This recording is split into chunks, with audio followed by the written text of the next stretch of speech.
you can see kanina, nasa taas nakalagay itong resistance band natin. Ngayon, iniba natin yung position. Ngayon, nasa chest height na natin, no?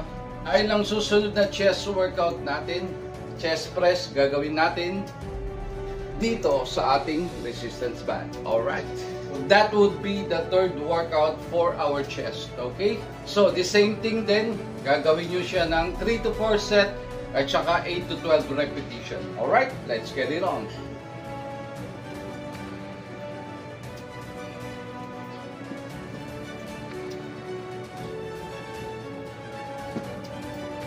Alright, chest press. So, always try to make sure na pakiramdaman yung tension ng ating bands. Okay, hanggang saan yung kanyang effectiveness, no? Kasi yun yung importante din para ma-maximize nyo talaga yung workout nyo sa ating chest. Alright, okay? So, ito yung regular na chest press. Makikita nyo, simpleng-simple lang, no?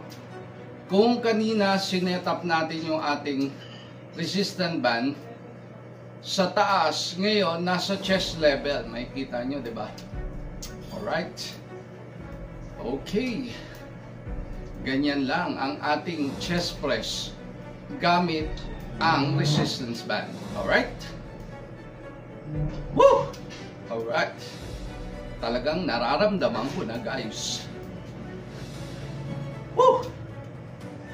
Alright.